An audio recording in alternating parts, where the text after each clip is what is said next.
Olá, sejam bem-vindas e bem-vindos ao podcast 20%, uma série sobre a participação das mulheres no IPEA, produzido pela AFIPEA por Direitos, Democracia e Diversidade. Neste episódio, teremos 3 entrevistadas que irão compartilhar suas experiências, trajetórias, lutas e conquistas no Instituto de Pesquisa Econômica Aplicada IPEA. As servidoras do IPEA, Maria Pedrinha, que atuou como técnico de desenvolvimento e administração, ingressa no Instituto em 1975. Minha história no IPEA é uma história muito linda, viu? Eu tenho muito orgulho de contar. Marina Neri, assessora especializada aposentada pelo órgão. Eu agradeço vocês por me convidarem. E Regina Maria, auxiliar técnico aposentada no órgão. Ingressa no Instituto em 1992. Quero agradecer pela essa oportunidade de poder compartilhar minha história com vocês. Para facilitar a escuta do episódio, a entrevista foi separada por segmentos, que podem ser explorados pela minutagem do episódio, assim como está na descrição. Bom episódio. História pessoal. Eu tinha 4 meses de casada, trabalhava no escritório de contabilidade, era estudante, tinha concluído o 2º grau, estava iniciando, tinha passado no vestibular de medicina, mas não tinha condição mais de continuar na UNB por conta precisava trabalhar. E aí, por isso, era mês de março eu comecei, em abril eu tranquei e fui para esse escritório de contabilidade, mas logo em seguida surgiu, alguém comentou, o IPEA está fazendo testes lá de datilógrafo. Falei, vou fazer, mas eu era datilógrafa de máquina manual. Quando eu fui fazer o teste, era datilografia de máquina elétrica, que eu nunca tinha visto, eu não sabia nem como ligar aquilo ali. Era uma sala de mecanografia, porque o orçamento da União era digitado naquela sala de mecanografia do IPEA. E eram datilógrafas incríveis, que elas emendavam uma tabela na outra, e aquilo era imenso, sabe? As folhas iam sendo emendadas no Durex, e eu fiquei muito encantada, nunca tinha visto algo tão similar, assim, aquela velocidade, sabe, uma rapidez enorme, e é lógico que eu não tinha aquela rapidez, eu nem conhecia a máquina. Então eu fiquei 2 dias treinando e fiz a prova, e das 3 pessoas que fizemos a prova no mesmo dia, na mesma hora, eu não tive a mesma velocidade que elas, mas fui contratada também. As 3 foram contratadas, mas eu fui contratada e me senti muito humilhada, porque ninguém me colocou numa máquina. Eu fiquei com o Dirlando Souza Pedra, que foi um grande chefe que eu tive na época, como eu ajudava na correção. Um lia e o outro grifava os erros, para depois aquilo era apagado com uma tintazinha branca, que era um corretivo, e voltava para a máquina para as meninas consertarem. Então eu fiquei ali 1 mês, 2 meses ajudando na correção. Foi um grande aprendizado para mim. O que acontecia quando as meninas iam para o almoço, eu me sentava na máquina para treinar, porque eu achava que era uma humilhação eu não poder me sentar na máquina e fazer a prova. Então ainda éramos terceirizados nessa época. Ficamos 9 meses terceirizados, até que o IPEA, que era sede no Rio de Janeiro, estava instalando em Brasília há pouco tempo, resolveu fazer uma prova que contrataria as pessoas que fossem aprovadas. Então, aquelas pessoas terceirizadas fariam essa prova. E eu fiz e passei em primeiro lugar. Com isso, ao invés de ser contratada como mecanógrafa ou datilógrafa na época, eu fui contratada como secretária e fui trabalhar na Secretaria de Recursos Humanos, que na época era recrutamento e seleção de pessoal. Quando eu assumi no IPEA, eu sou carioca, né? Primeiro eu entreguei meus documentos no Rio de Janeiro, fui muito bem recebida pelo pessoal do RH, que ele mandou meus documentos para Brasília e fui tomar posse em Brasília. Fiquei 3 anos e meio em Brasília. Nunca senti, nem em Brasília nem no Rio, uma diferenciação de tratamento por ser mulher, exatamente. As pessoas te respeitam mais pelo seu conhecimento. Se você tem a competência necessária para fazer a sua função e conseguir lidar com as pessoas que também têm muito conhecimento no IPEA, porque as pessoas do IPEA têm muito conhecimento. Então foi isso que aconteceu. Os primeiros 3 anos eu estava lá com uma colega, o departamento de comunicação do IPEA não existia exatamente, tinha pessoas terceirizadas, não existiam funcionários públicos na área de comunicação, e aí nós fomos para lá, para essa parte, organizar a internet, a intranet, e aí depois disso também vieram pessoas de fora para estar à frente desse projeto, e normalmente, como eu lhe falei, desde o início nós fomos muito respeitadas. O nosso chefe inicial era Murilo Lobo, tinha um grande respeito pela gente, uma pessoa boníssima, deixava participar de todas as discussões e decisões, nos chamava para todas as reuniões.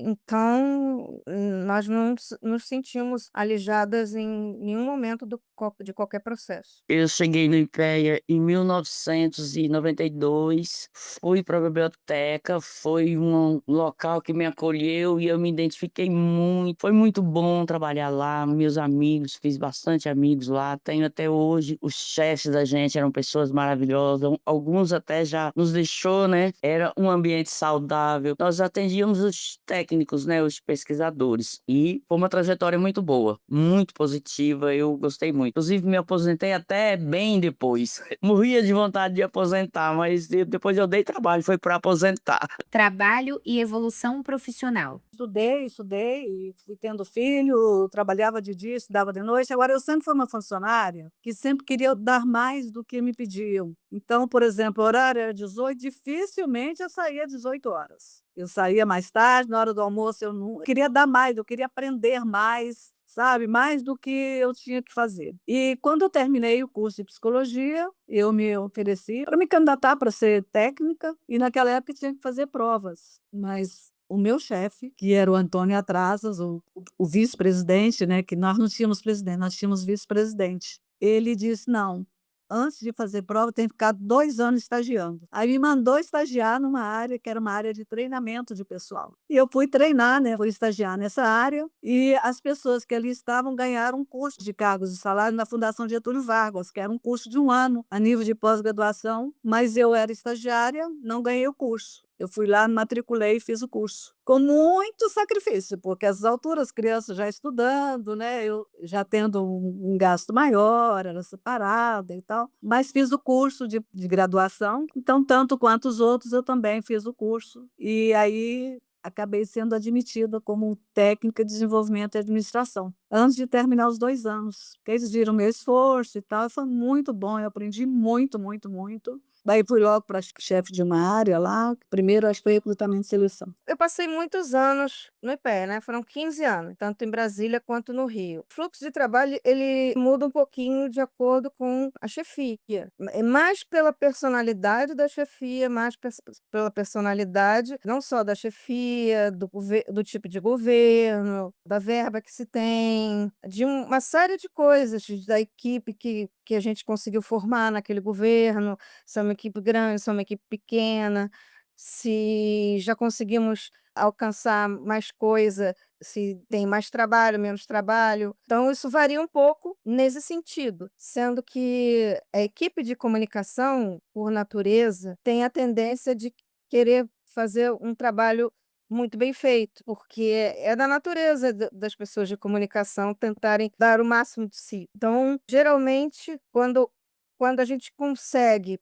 começou com 2 pessoas. Quando chegava um novo chefe, a gente pedia mais. Chegavam mais pessoas, a gente pedia terceirizados, pedia funcionários. Eu mesma, quando me aposentei, eu pedi para contratarem gente. Mesmo quando eu saí, eu pensei: temos que deixar esse departamento funcionando direito", mas é muito mais um fluxo de trabalho de acordo com que os técnicos se organizam também e nos demandam, e dessa interação do departamento de comunicação com os técnicos, com a diretoria, é mais o fluxo de trabalho do IPEA. Quando o IPEA está funcionando com um fluxo de trabalho mais orgânico, a comunicação também funciona melhor. Quando eu cheguei lá, eu fui aprender a mexer com livros, né, porque um bicho de 7 cabeças, eu nunca tinha visto, aprender os códigos, a guardar livros, a mexer com periódicos, a jornais, né, e era muito interessante, porque eu sempre fui uma pessoa viciada em livros, né, então ali eu achei que eu entrei na Alice no País das Maravilhas, um local que eu queria muito estar. Aí mas assim, no começo foi um pouco complicado, né, até você aprender os códigos, buscar os artigos onde eles estão, pesquisar, fazer anotação, que era tudo manual, você tinha que fazer o livro, a pesquisa toda manual. Tinha um arquivo, a pessoa falava o autor, você ia lá em ordem alfabética e fui aprender à risca também a trabalhar naquela ordem rigorosamente alfabética, né, e é um ó, né. mas depois foi me adaptando e gostei muito, um trabalho muito bom e o ambiente muito saudável. Olha, nos tornamos assim uma família, né, a família da biblioteca. Ficava lá no balcão de atendimento e recebia o pesquisador. Via o que ele queria, fazia anotação, pegava os dados do telefone, procurava o... Isso era tudo manual. Ia lá na estante, procurava o artigo, pegava e fazia cheques, depois alguém eu ia entregar ou ele voltava para buscar. No começo era assim. E depois, assim, já para final dos 90 já veio já computador com força, né? Aí a pessoa queria lá, só dava assim, imprimia, você não precisava anotar mais nada. Quase que a gente esquece até de escrever. Assim, facilitou muito, né? Era essa espécie de trabalho, né? Atender os pesquisadores, os estudantes também, e fora também. E tinha atendimento telefônico. Pessoas ligam do Brasil inteiro. Ligavam, não sei se ainda ligam. Ligava do Brasil inteiro pedindo, aí você atendia, fazia aquela demanda, tirava aquele artigo e mandava por malote para onde a pessoa estava. Maternidade. Olha, ser mãe era uma coisa que eu queria muito. Quando veio o primeiro filho, eu trabalhava tanto que a bolsa estourou no trabalho. E aí eu fui, naquela época, foi tão engraçado, fui de ônibus para o Santa Lúcia, Hospital Santa Lúcia. Era o convênio que o IPE tinha. E fui ter meu filho lá. E fiquei, eram 84 dias só de licença médica, licença maternidade que a gente tinha na época. Eu fiquei os 84 dias e voltei com todo o gás. E amamentando, nós tínhamos ônibus que nos levava em casa. Eu morava em Sobradinho, então o ônibus pegava, levava em casa. E quando eu chegava, ainda amamentava, tirava leitinho, dava. Foi assim bem fácil para mim, não foi difícil, porque naquela época, diferente de hoje, a gente tinha com mais facilidade encontrar pessoas boas para cuidar, para ajudar a cuidar, né? E eu tive muita sorte. Então eu tinha uma menina que era fantástica, me ajudou bastante. Depois, só tinha um filho, mas por incrível que pareça, 2 anos, 7 meses depois eu tive o segundo. Muito interessante, porque teve o segundo, e aí já ficou mais complicado, porque o segundo era bem diferente do primeiro, né. Então, às vezes, me ligava, eu já morava na Asa Norte, e me ligaram e "Olha, seu filho está na janela". 2 anos com 2 anos, eu quase enlouquecia. Aí eu saía correndo em pé para socorrer meu filho que saindo da janela. Eu já morava perto, mas isso aconteceu uma outra vez, não foi sempre não. Mas cada vez que eu saía, eu trabalhava dobrado quando eu voltava, porque eu não queria deixar as petecas caírem. E era tanto, para você ter uma ideia, o tanto que eu fazia na época, que eu ainda como secretária, não existia assistente diretor, era como se fosse assistente diretor. Meu diretor fez 4 pontes safenas e eu fiquei despachava todos os documentos que chegavam. P barra, né? P barra, cabibava, P barra, despachar para a área tal, para fazer isso, para a área aquilo, porque eu já sabia tudo. Então eu ficava para depois do expediente, para despachar todos os papéis. Eu me doava mais para cumprir eventual necessidade de estar com meus filhos. Não sinto nem que tenha me prejudicado profissionalmente. Agora, eu, quando estava em licença maternidade, eu procurava ter contato ainda com o IPEA, porque eu deixei um estagiário no meu lugar, porque ainda não tinha vindo uma outra pessoa. Aliás, não tinha outra pessoa no Rio de Janeiro, um funcionário público no Rio de Janeiro. Só tinha um estagiário para me substituir. E por uma questão de solidariedade, eu às vezes recebia alguns telefonemas dele e orientava um pouco, nada demais. Era muito difícil, né, porque eu deixava meus filhos, assim, com a minha mãe. Minha mãe sempre esteve do lado. As irmãs, então eu trabalhava o dia todo fora, chegava e só tinha mesmo no final de semana. E meus filhos foram muito bons, né, tenho 2 filhas e um filho. Mas foi difícil, bem trabalhoso. Eu, na verdade, eles ficaram mais, assim, por encargo da minha mãe e das minhas irmãs, que cuidou bastante deles. Foi uma colaboração que nem todo mundo tem, mas eu tive, graças a Deus.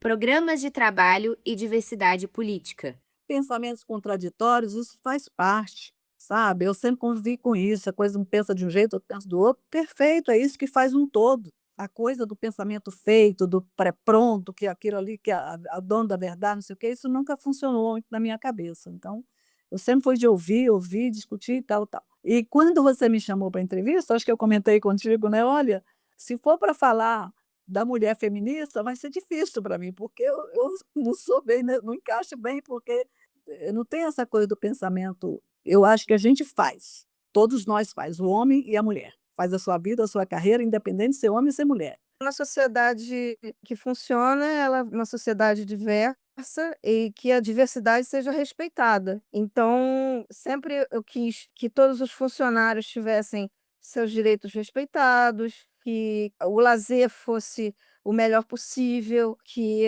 tudo ocorresse da melhor maneira que se conseguisse. E isso só se consegue quando o coletivo se une. Eu sempre bati muito forte com relação à política, porque os pensamentos são muito diversificados e há muitas coisas que você não concorda. E eu, mexendo nessa discussão aí, eu sou meio braba. E a discussão havia sim, e forte.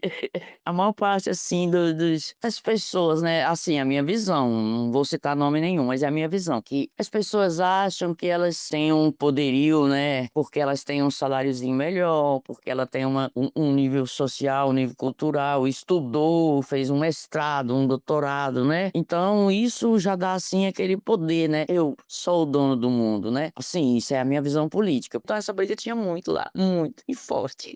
Trabalho e desafios das mulheres no IPEA. Quando eu entrei, eu notei que havia bastante mulher em cargos diretivos, bastante ouvidas. Nós tínhamos a Maria José, que participava de todas as reuniões, o vice-presidente quase não decidia nada se ela não viesse. Tínhamos técnicas de planejamento, principalmente da área social. Essa é a questão, sabe? Das áreas mais. Da área social, na área de transporte também, nós tínhamos a Ieda, que era fantástica, que era coordenadora também. Nós tivemos. Quando eu cheguei, eu vi, mas na época eu não tinha essa noção de que mulher não podia isso ou não podia aquilo. Porque parecia tudo normal, assim. Era mestrado, doutorado, doutoras, né, sabe? Então elas eram bem estudavam, né, e eram bem reconhecidas por isso, né, inclusive nos postos. Muitas, tinha muitas. Depois eu senti, à medida que passou aquela primeira fase, eu entrei em 74, dia 1º de fevereiro de 75, eu passei a ser do quadro do IPEA, e eu senti isso mais ou menos até 87, por aí. Eu senti que não havia tanta discriminação. Depois eu comecei a ver que as coisas estavam mudando, sabe, que havia mais homens do que mulheres. Eu achava até que a culpa era nossa, que a gente não sabia, não estava sabendo separar as coisas, né. Eu falei: "Será que somos nós?". Tinham pessoas que vinham reclamar comigo no sentido: "Poxa, não estou tendo tempo para casa, não estou tendo tempo para filho, não estou tendo tempo", sabe. Quero dizer isso, mas assim, vinha pouco ao trabalho. Vinha, chegava, saía, também não estavam merecendo. Mas por conta de uma fase de governo que foi bem complicadinha para nós. Aquela fase a gente achou até que ia acabar mesmo com a IPEA. O que eu observava, assim, que as pessoas muito competentes, elas estavam no posto que elas mereciam estar. Na ocasião, nós não tivemos presidentes femininas. Eu achava que pelo menos uma delas chegaria lá. Só que, assim, os nossos cargos diretivos eram muito vinculados a quem governava. Havia governos que eram muito machistas. Houve governos machistas. Houve pelo menos um deles que a gente viu logo que postos que eram ocupados por mulheres diminuíram bastante. Mas não durou muito. Logo em seguida acabou e aí também a gente viu novas ocupações. Mas a verdade é que eu não senti na pele, mas senti que nas áreas técnicas, principalmente, havia espaço para outras grandes cabeças femininas ocuparem, e isso eu não sei se era negado ou se era por discriminação. Ser mulher ajuda no sentido de que você tem um olhar mais maternal, na verdade, mesmo quando você não é mãe, porque você está acostumada a ter o cuidado, a cuidar dos outros. É lhe ensinado desde pequena a cuidar dos outros. Então, esse olhar de cuidado é geralmente feminino. Os homens vão aprender isso mais tarde, em geral, não quando são pequenos. Depois é que eles vão aprender. Estou falando isso de uma maneira geral, de uma maneira estatística. Mas eu sempre fui uma pessoa que procurei fazer tudo que um homem poderia fazer. Então, eu busquei isso. Minha filha busca isso. É da nossa natureza. Mas e eu acho que É por isso que eu várias vezes fiz coisas que uma mulher não faria. Várias vezes, estive em lugar que mulheres não estariam. Quer dizer, já fiz coisas que não se espera de uma mulher, né. Na verdade, muitas vezes as pessoas olhavam para mim com aquele olhar: "Ah, ela não vai conseguir. Ela não vai conseguir porque ela é pequena, porque ela é mulher e porque tenho como característica uma personalidade, no geral, mais doce", a não ser que eu esteja querendo criticar alguma coisa, mas no geral eu sou mais doce. Então, o mundo não é muito favorável às mulheres, mas na medida em que você esquece isso, você tira isso da sua mente, você consegue entrar em qualquer lugar. As mulheres que conseguem, essa abertura nas suas profissões, sejam elas atletas, motorista de caminhão, seja o que for, é porque elas esqueceram que elas são mulheres. Elas pensam que elas são um indivíduo e, como indivíduo, elas têm direito a fazer qualquer coisa. Quando eu tenho chegado, os dirigentes do IPEA me alertaram de me fazer respeitar. Quer dizer, eu achei interessante isso, porque eles não me jogaram na cova dos leões, por exemplo. Explicaram como me fazer respeitar dentro do IPEA. O que que era importante para isso. Mas para se fazer respeitar, você tem que estar preparado, você tem que estudar, você tem que se informar. E se você não sabe alguma coisa, tem que perguntar. Vários técnicos me auxiliaram em coisas que eu não sabia, mas eu humildemente perguntava antes de fazer alguma coisa, perguntava àqueles que estavam dispostos a me orientar. Olha, eu sou uma pessoa, não sei, eu me relaciono muito bem com todo mundo, né, então, assim, da minha parte, eu nunca tive nenhum desconforto e se tive, espanquei na hora, então nem lembro mais, você tá entendendo? Na hora, não carreguei, não levo nunca, então foi coisa, assim, corriqueira e passageira, mas não me lembro de nenhum caso, assim, comigo em particular e nem com as minhas amigas lá, né, que a gente não vai deixar, porque a pessoa é isso ou aquilo, né, mas, assim, bem depois eu fiquei sabendo que houve lá uma história, mas acho que já tinha até me aposentado, de uma história de uma copeira que foi, mas eu nem sei contar direito, que foi subjugada lá por uma pessoa do IPEA, mas também já nem estava lá mais, mas assim, ainda fiquei bem chateado.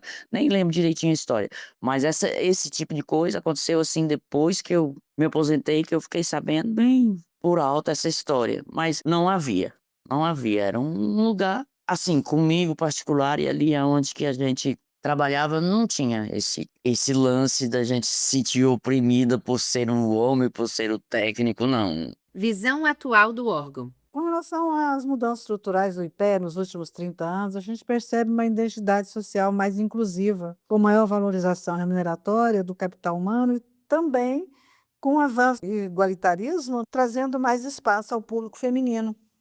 Muito embora eu nunca tenha me sentido discriminada por ser mulher, havia muitas controvérsias em relação a isso. Parece que esse processo está em superação, com mais espaço para a mulher, sim. É o que eu percebo. Houve aumento do número de mulheres, porque mais mulheres passaram em concursos. Também mais mulheres assumiram cargos de liderança, porque elas, tinham um número maior, então elas tinham um pouco mais de voz, por essa condição. Também tinham uma formação mais rica, porque à medida que foi passando o tempo, as pessoas que entram em concurso são melhores formadas, e isso independentemente de serem mulheres ou homens. Então, como entram mais mulheres bem formadas, elas conseguem alcançar algum cargo de chefia. Não vejo nenhuma resistência no IPEA a isso. Geralmente se decide por um cargo se a pessoa realmente é competente para aquilo, o que é difícil de encontrar por aí, até numa empresa normal, vamos dizer assim. Eu já trabalhei em muitas empresas e às vezes é bem complicado você ascender para a posição de chefia. Eu já tive muitas chefes mulheres, mesmo terceirizadas, no IPEA. As pessoas vão envelhecendo, né, e vão amadurecendo também, umas ficam intragáveis e as outras ficam maravilhosas, né.